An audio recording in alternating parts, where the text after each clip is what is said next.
नमस्कार, पेश आज का न्यूज पॉइंट। मैं हूं विज्ञान प्रकाश। बहस ईपीएफ को लेकर, आप सुनिएगा मेरी बात जरा गौर से और ध्यान से। हमेशा आपसे आग्रह करता हूं, बहस ईपीएफ को लेकर। ये बहस क्या है?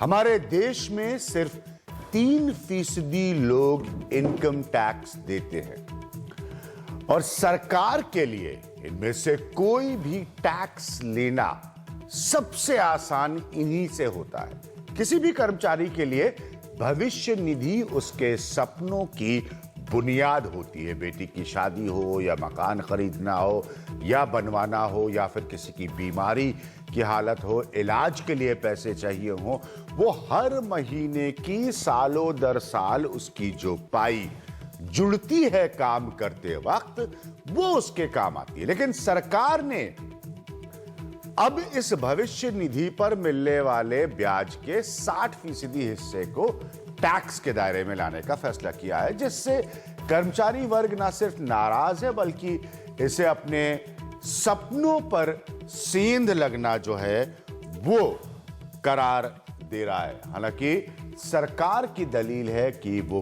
पेंशन योजनाओं को बढ़ावा देना चाह रही है, जिसकी वजह से ये कदम उठाए गए। पेंशन योजनाओं को सरकार बढ़ावा देना चाह रही है। सबसे पहले आप सरकार क्या कह रही है वो सुनिए और उसके बाद मैं अपने पॉइंट को आपको सुनाऊंगा। सरकार का कहना है कि ये कदम इसलिए उठाए जा रहे हैं ताकि लोग पेंशन स्कीम पर जाएं, ना कि सारा पीएफ एक बार में निकाल लें। पेंशन स्कीम पर जाएं, ना कि सारा पीएफ एक बार में निकाल लें। पीएफ और नेशनल पेंशन स्कीम में 40% निकासी पर टैक्स नहीं है। अगर ये 60% पेंशन योजनाओं में जमा किया जाए तो टैक्स नहीं है। यानी कि अगर आप क्या 100% में से 60% आप पेंशन योजनाओं में जमा कर देते हैं तो सरकार आपको टैक्स नहीं कर रही है। यानी कि पेंशन योजनाओं में निवेश पर 100% छूट है। मौत के बाद वारिस को पूरी रकम टैक्स फ्री मिलेगी। मकसद लोगों को पैसा निकाल लेने की जगह पेंशन योजनाओं में डालने को प्रोत्साहित करना है। क्यों करना चाह रही सरकार ये? अब जरा आप मेरा पॉइंट सुनिए, अभिज्ञान का पॉइंट सुनिए और मैं बहुत एक पॉइंट बाय पॉइंट जो जयंत सिन्हा और इस बजट की दलीलें दी जा रही हैं उस पर अपना जवाब रख रहा हूं। मैं साफ साफ कह रहा हूं, पॉइंट बाय पॉइंट मैं उस पर जो जयंत सिन्हा और इस बजट के बाद दलीलें दी जा रही हैं उस पर अपना रिप्लाई रख रहा हूं। सबसे पहला सवाल मेरा यह है, सोचिए जरा ध्यान से।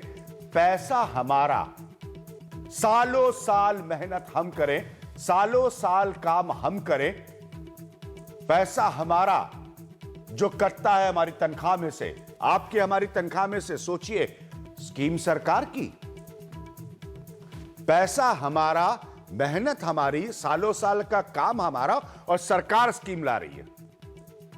जरा सोचिए। मैं पहले भी इस विषय को उठा चुका हूं कि सरकार पीएफ के पैसे को शेयर मार्केट में लगाती है। ईपीएफ के अलावा मेरा जो ईपीएफ है जो कटता है, सरकार मुझे कोई और विकल्प देती है? ये तो मैंडेटरी है ना, ये जरूरी है आपकी हमारी तनख्वाह में से कटना। हमें आज तक किसी ने सोचा कोई और विकल्प देने के लिए? ये कट रहा है, अब इसको हमें जब निकालना भी होगा तो उस पर भी सरकार की प्री कंडीशंस हैं।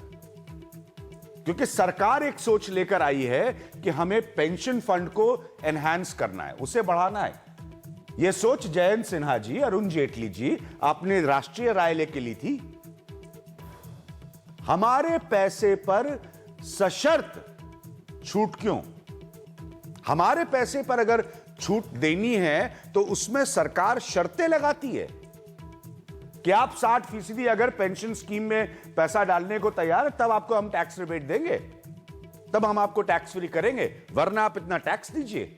ये क्यों? ये क्यों पूछा था आपने हमसे? जन जागरण की राय ली थी इसमें। ये डेमोक्रेसी है। पेंशन स्कीम को लेकर ये जबरन दबाव क्यों? ये सरकार कौन सी सोच लेकर आई है हमारी आर्थिक आजादी के ऊपर, इकोनॉमिक इंडिपेंडेंस के ऊपर, कि सरकार ये कह रही नहीं, नहीं आपको तो पैसा हम चाहते हैं कि आप पेंशन स्कीम में डालें। भाई क्यों डालें? जरा आपने कभी आंकड़ा दिया है कि जितना सरकार ने ये पैसा इकट्ठा किया है वो किस तरह से खर्च हुआ? पेंशन स्कीम में हम सरकार के कहने से क्यों पैसा डालने लगे? हमारे पास स्टॉक मार्केट का ऑप्शन है। आप नियो लिबरल इकोनॉमिक्स में जी रहे हैं, ओपन मार्केट इकोनॉमी में जी रहे हैं, मैं वहां पैसा डालना चाहता हूं। आप कह रहे नहीं नहीं आपको तो मैं टैक्स काट लूंगा। आपको टैक्स तो तभी आपको नहीं लगेगा जब आप पेंशन स्कीम में डालेंगे। क्यों? यहां इसका कोई उत्तर नहीं है। मेरी मेहनत की कमाई के पैसे के अंश को मैं कैसे हासिल करूं, उसका टैक्सेशन आप तय करेंगे। नहीं तो आप मुझे अल्टरनेटिव स्कीम बता रहे हैं, नहीं तो आप इसमें डाल दीजिए, तो हम टैक्स नहीं लेंगे। एक और बात पूछना चाहता हूं आप लोगों से, यह सिस्टम से जुड़ी है। आप पेंशन स्कीम को क्यों बता रहे हैं? सारे मेरे पास कागज, सारे दलीलें हैं सरकार की। आप पेंशन स्कीम इसलिए बता रहे हैं ताकि जब आप बूढ़े हो जाएं तो हम आपको सोशल सिक्योरिटी कैसे देंगे? हम आपको सोशल सिक्योरिटी ऐसे देंगे कि आप पेंशन स्कीम में पैसे लगा दीजिए और फिर आप सोशली सिक्योर हो जाएंगे। यानी कि बुढ़ापे में सरकारी तंत्र और सिस्टम को देखते हुए, उसमें निहित महाभ्रष्टाचार की तस्वीर को देखते हुए हम सरकारी दफ्तरों के 70 या 75 साल की उम्र में घुटने घिसाएंगे, चक्कर लगाएंगे इस पैसे को हासिल करने के लिए। क्योंकि आपने हमारी आजादी हमारे हिसाब से तो इसके निवेश की छीन ली थी एक समय। जरा सोचिए, आंकड़ों में मत उलझिए इस बहस को लेकर। बड़े बुनियादी सवाल में उठा रहा हूं। और आखिरी पॉइंट, सारी सख्ती, सारी शर्तें वो 3% के डायरेक्ट टैक्स पेयर पर। क्यों भाई? हमारा गुनाह क्या है? हमारी गलती क्या है? बड़े शहरों में आकर नौकरी करने लगे। उस 3% जो है, यह आयकर विभाग के विज्ञापन में बताया जाता है रेडियो पर, उसके ऊपर सारा ये मैनेजमेंट है। क्यों? हमारे इन्वेस्टमेंट की, हमारी कमाई की डिसीजन मेकिंग आप क्यों ले रहे हैं? भाई यही है मेरा पॉइंट। अगर आप नहीं समझे इसको, वापस इस कार्यक्रम के अंत में मैं दोहराऊंगा। मेरे साथ भारतीय जनता पार्टी की तरफ से भारतेंदु जी मौजूद हैं और मेरे साथ धीरेन्द्र मौजूद हैं, चूंकि आप सब जानते हैं एक मार्केट एक्सपर्ट है। भारतेंदु जी, आपके पास आने से पहले मैं धीरेन्द्र जी से पूछना चाहूंगा। धीरेन्द्र जी, मैंने एक कार्यक्रम मुंबई से किया था और उस समय यह प्रश्न उठाया था कि पीएफ के पैसे को सरकार ट्रेड करती है मार्केट में, करेक्ट? और हमारे पैसे को वो चाहती है कि हम उसके हिसाब से अगर टैक्स लाभ लेना चाहते हैं तो हम एक पेंशन फंड में जरूर डालें। क्या यह सही है धीरेन्द्र जी? जी हाँ, बिल्कुल सही है। ये जो कल प्रावधान आया है उसमें बताया गया है कि 1 अप्रैल 2016 से आपका प्रोविडेंट फंड में जाने वाला पैसा वो जो इकट्ठा होगा, अभी तक जो आपका प्रोविडेंट फंड में पैसा इकट्ठा हुआ है उस पे ये लागू नहीं होता है। अभी से जो इकट्ठा होना शुरू होगा वो आपके रिटायरमेंट तक वो पैसा इकट्ठा होगा। 40% पैसा आप निकाल पाएंगे और वो पूरी तरह टैक्स फ्री होगा। मेरा सवाल बहुत सीधा सा है। ना, मेरा सवाल बहुत सीधा सा है। गवर्नमेंट का सारा आर्ग्यूमेंट इस बात पर आधारित है कि आप पीएफ का पैसा एक बार में ना निकाले। हम चाहते हैं कि आप बुढ़ापे में ज्यादा सुरक्षित महसूस करें। आप कौन होते हैं ये तय करने वाले? और आपकी स्कीम के तहत मैं कहां से ज्यादा सुरक्षित महसूस करने लगा? ये पेंशन फंड क्या मैं अपने घुटने घिसा के सरकारी दफ्तरों के चक्कर लगा के लूंगा? नहीं,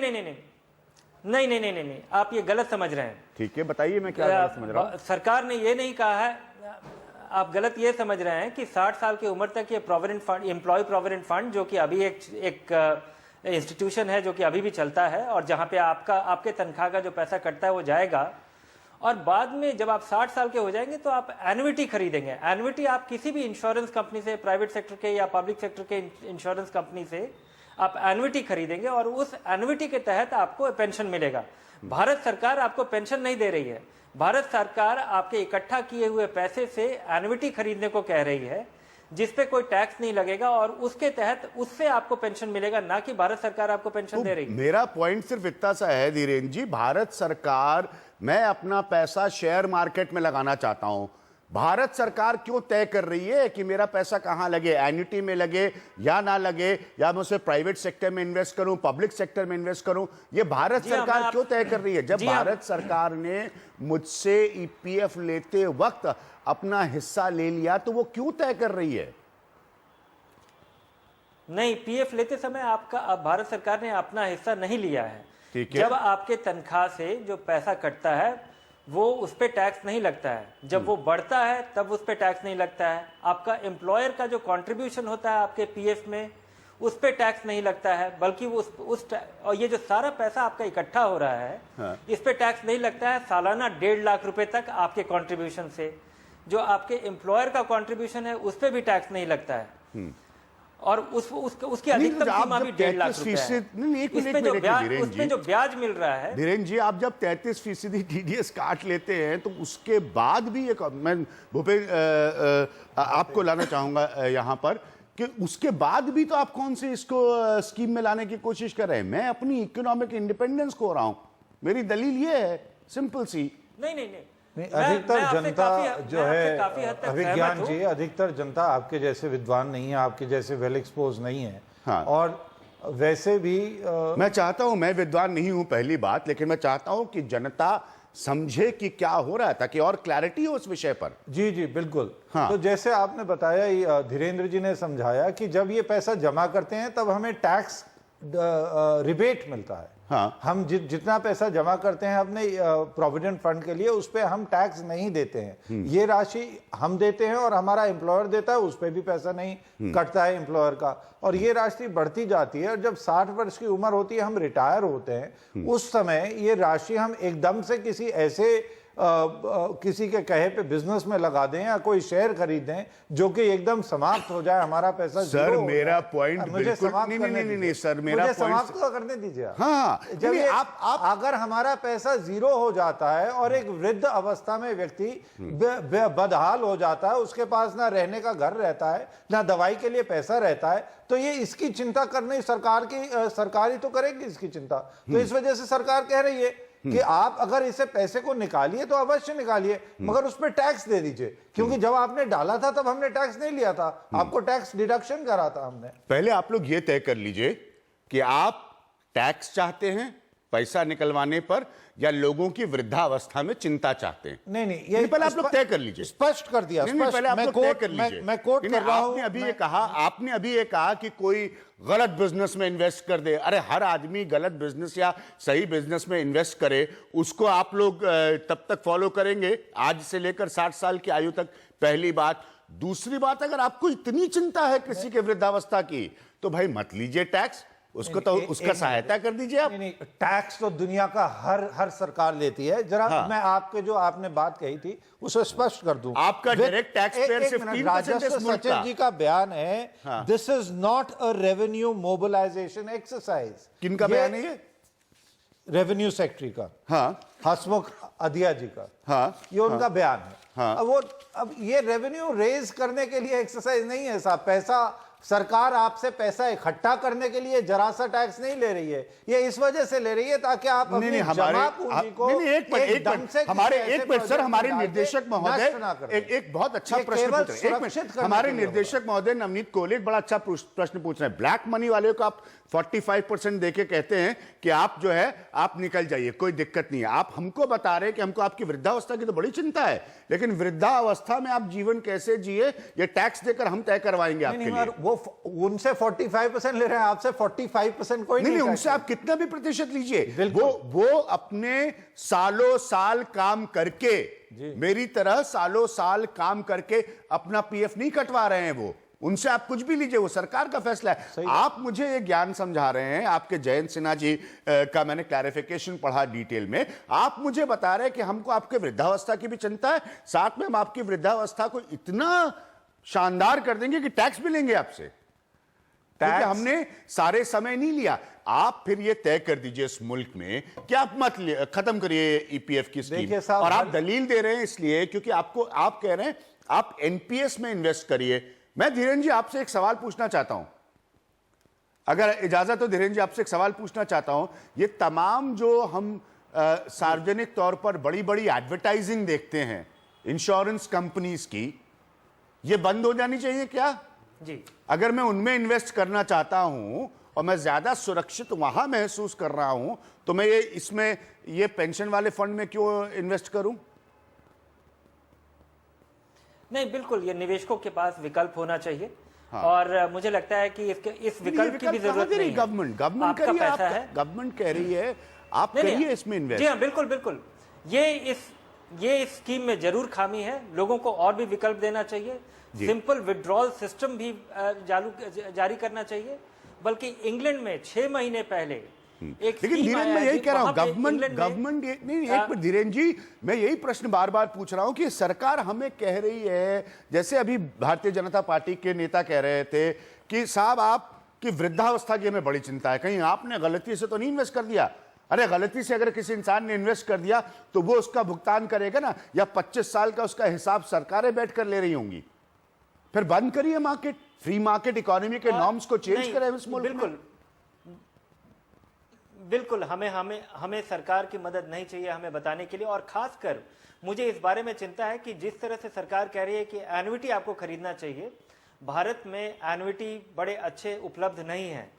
और अगर आपके पास जो एन्युटी का रेट्स अभी अगर LIC के आप रेट्स देखें तो ये करीब 6 से 7% का यील्ड बैठता है। 6 से 7% का प्री टैक्स रिटर्न सफिशिएंट नहीं है। इसके लिए आपको एक भारी रकम चाहिए होगी एक नॉर्मल मिडिल क्लास आदमी को। तो वो विकल्प इस प्रावधान को लाने के पहले उन विकल्पों के बारे में भी विचार करना चाहिए था। नहीं, इसीलिए मैं कह रहा हूं, आप मार्केट को देखते हैं, आप बाजार को देखते हैं। आप बताइए, एक तरफ आप सारा जुमला सुनाएंगे कि साहब आपको इतने प्रतिशत का फिस्कल डेफिसिट चाहिए, इतने प्रतिशत की ग्रोथ चाहिए, इतने प्रतिशत का GDP चाहिए, उन सबको जाने मतलब एक सैलरीड आदमी, नौकरी करने वाला कहां इन्वेस्ट कर दे? सर आज आप बताइए मुझे इस कार्यक्रम में, वो अपना EPF भी कटवा ले, वो EPF पे टैक्स भी दे दे, वो पेंशन फंड को भी सरकार के प्रमोट कर दे, वो इंश्योरेंस के बॉन्ड्स, इंश्योरेंस के इंस्ट्रूमेंट्स भी खरीद ले, वो बॉन्ड भी खरीद ले, वो मार्केट में भी इन्वेस्ट कर ले, वो सोना भी खरीद ले, वो सब तरह की ट्रेडिंग भी कर ले। वो क्या करे भाई? ये 3% का टैक्स पेयर क्या करे सर? नहीं, इस निवेशकों को बहुत ये सब चीज सिंप्लीफाई करना चाहिए और निवेशकों को अपने लिए सिंप्लीफाई करना चाहिए, भले ही इसका इसका कोई रोल, सरकार का रोल हो या नहीं हो। निवेशकों के पास ये सारे विकल्प हैं और इन सारे विकल्प में सरकार आपको केवल एक छूट देती है कि आप 1.5 लाख रुपए तक का निवेश कीजिए। हाँ। इसके लिए स्टिपुलेटेड इन्वेस्टमेंट है, चाहे वो प्रोविडेंट फंड हो, टैक्स सेविंग फंड हो, इंश्योरेंस हो, जिसपे आपको टैक्स की छूट मिलती है। इससे ज्यादा आप बचत करते हैं तो आप पूरी तरह आजाद हैं, आप जहां मन करे वहां निवेश करें। आपसे सिर्फ एक है, आप और हम एक दूसरे को लंबे वक्त से जानते हैं, किसी भी निवेश की परिभाषा क्या होती कि आपके सामने विकल्प रखे जाएं? निवेश की तो बेसिक परिभाषा यह है कि एक पोस्टपोन कंजम्पशन है। आज पोस्टपोन कर रहे हैं अपना कंजम्पशन ताकि आप फ्यूचर में कंज्यूम करेंगे। तो मेरा सिर्फ नहीं, लेकिन साथ में सबसे बड़ी बात होती है कि आपके सामने कोई भी व्यक्ति अपने प्रोडक्ट्स रखता है, अपने इंस्ट्रूमेंट्स रखता है, आपको चुनने की आर्थिक आजादी देता है और आप उस हिसाब से, यहां पर जो सरकार समझा रही है वो ये समझा रही है कि अगर आपने सारा पैसा पेंशन 40% चलिए हटा दीजिए, बाकी का 60% अगर आपने पेंशन फंड में नहीं डाला तो मैं आपको टैक्स कर लूंगा। ये आजादी छिन रही है ना। फिर मैं बिल्कुल आपसे अभिज्ञान में आपसे पूरी तरह सहमत हूं। हाँ। अगर मुझे ये 60% पैसा मिलता है, मैं एक मकान बनाता हूं जिससे मुझे किराया मिलेगा जो कि किराया इन्फ्लेशन एडजस्टेड होगा। हाँ। तो मेरा वो रिटायरमेंट प्लान हो जाता है, मेरा वो एन्युटी हो जाता है। अब मुझे इसकी आजादी होनी चाहिए। तो मैं ये कह रहा हूं कि उसके आधार पर खाली गवर्नमेंट ये तय कर ले कि अरे मैं तो अभिज्ञान प्रकाश, एक्चुअली गवर्नमेंट को कुछ पता चल गया मेरा माथा रीड करके या मेरे चेहरे की लकीरें देख के कि मैं गलत इन्वेस्टमेंट करूंगा अपने PF के पैसे से, और चूंकि गवर्नमेंट को पता चल गया है 25 साल आगे का कि मैं गलत इन्वेस्टमेंट करूंगा, तो वो आज से कह रही है कि इनका पैसा जो है आप पेंशन फंड में NPS में डलवा दीजिए ताकि हम तब इनको गलत इन्वेस्टमेंट से बचा लेंगे। ये क्या लॉजिक है? नहीं नहीं, सरकार का लॉजिक बड़ा रीजनेबल है, क्योंकि सरकार एक इंसेंटिव देती है। ये एक टैक्स शेल्टर्ड आपका एक्यूमुलेशन है, हाँ। जिसमें आप जब पैसा लगाते हैं तब आपको छूट मिलती है, जब आपका पैसा बढ़ रहा होता है तब उस पर छूट मिलती है। और इस छूट देने का एक उद्देश्य है कि ये आपके लिए बुढ़ापे का फाइनेंशियल सिक्योरिटी इंश्योर कर पाए। और इसके लिए, लेकिन मुझे लगता है कि जिस तरह से सरकार स्टिपुलेट कर रही है कि एन्युटी ही एक जरिया है, वहां पे कुछ और विकल्प देने की जरूरत है। सरकार के इस विचार से मैं पूरी तरह सहमत हूं। धीरेन जी बिल्कुल सही पॉइंट आप रख रहे हैं, क्योंकि सही बात है, आपको खुद को पता है बहुत अच्छी तरह कि फाइनेंशियल इंस्ट्रूमेंट के जो विकल्प है, आपसे बेहतर कौन इस बात को जानता है, उनमें एलिमेंट ऑफ रिस्क होता है, उनमें एलिमेंट ऑफ ऑप्शनेबिलिटी होती है, उनमें एलिमेंट, आज आप मार्केट में पैसा अगर लगाएं, शेयर बाजार में पैसा लगाएं, तो एक साल बाद आप लॉन्ग टर्म कैपिटल गेन का बेनिफिट ले रहे हैं। तो उसके हिसाब से देखिए, इन्फ्लेशनरी पैटर्न भी, महंगाई का अगर तौर तरीका भी हम पिछले 10 साल का आकलन करें, अगर आप उसको 7.5-8% तक भी मानकर चलते हैं, फिर भी वो कवर होता है, तो सरकार क्यों ये फैसला लेना चाह रही है? सरकार की एक सोच है कि हाँ, विज्ञान प्रकाश जो है वो जरूर गलत इन्वेस्टमेंट करेंगे 25 साल बाद, तो उनको आज बचाना है। अरे भाई, आप कैसे जयंत सिन्हा तय कर रहे हैं? आपको मेरी इकोनॉमिक विजडम पर कोई आइडिया नहीं है, सब जनरलाइज करके पूरे देश को और मध्य वर्ग को आप चल रहे हैं वहां पे। जी, हर एक के लिए ये निर्धारित कर देना कि एन्युटी ही आपके लिए एक अकेला विकल्प है, ये मुझे लगता है ये थोड़ा नैरो चॉइस है। लोगों के पास और विकल्प होना चाहिए, लोगों के पास सिंपल विड्रॉल प्लान होना चाहिए, विड्रॉल पे सीलिंग लगाना चाहिए कि आप 6-8% अपने पूरे पैसे का सालाना निकाल पाएंगे और ये पूरी तरह टैक्स फ्री होगा। मुझे लगता है कि इसको और थोड़ा इस प्लान को इनहांस करने की जरूरत है। सरकार की जो सोच है उस सोच को पे हमें क्वेश्चन नहीं करना चाहिए कि पेंशन में बुढ़ापे में लोगों को फाइनेंशियल सिक्योरिटी चाहिए। केवल एन्युटी का रास्ता ही आपको फाइनेंशियल सिक्योरिटी प्रदान करेगा, ये सोच मुझे लगता है क्वेश्चनेबल है। वहां पे निवेशकों को और विकल्प देना चाहिए। मैं सरकार की किसी बुजुर्गवार को सिक्योरिटी देने की सोच को प्रश्न नहीं ला रहा हूं। सिस्टम क्या है आप सब जानते हैं। क्या हमारे पास सारे आंकड़े मौजूद है इस बात का कि क्या लोगों को जिनको पेंशनें मिलती हैं, क्या उनको स्वाभाविक और रेगुलर तौर पर पेंशन मिलती है? कितनी ऐसी कहानियां सुनने में आती हैं, लोग फर्जी सर्टिफिकेट्स बनाकर पेंशन हासिल करते हैं। उस व्यक्ति को कोई जयंत सिन्हा या अरुण जेटली आज तय कर रहे हैं कि 25 साल बाद वो खराब निवेशक होगा, तो हम आज से उससे कह रहे हैं कि आप आपको रोकना चाहूंगा। नहीं, अभिज्ञान मैं इससे सहमत नहीं हूं। ये जो सरकारी पेंशन है, जो कि कई कारणों से उसमें एडमिनिस्ट्रेटिव प्रॉब्लम रहता है, उसकी तुलना में आप ये जो एन्युटी खरीदते हैं, हाँ। तो ये एक इन्वेस्टमेंट है। इस इन्वेस्टमेंट का बेसिस एन्युटी 2-3 फॉर्म में आता है। मेरे को वक्त मैं एक लास्ट पॉइंट आपसे जानना चाहता हूं। धीरेन्द्र, आप मार्केट से डील करते हैं, क्योंकि मुझे इसकी बुनियादी सोच जो है वो समझ में नहीं आ रही। क्या आपको नहीं लगता ये गैर व्यवहारिक है, इम्प्रैक्टिकल है? 10 सेकेंड है मेरे पास। जी हाँ, बिल्कुल ये गैर व्यावहारिक है और निवेशकों के पास और चॉइस होना चाहिए। सरकार ये निर्धारित नहीं कर सकती कि लोगों को केवल एन्युटी में ही पैसा लगाना होगा टैक्स बचाने के लिए।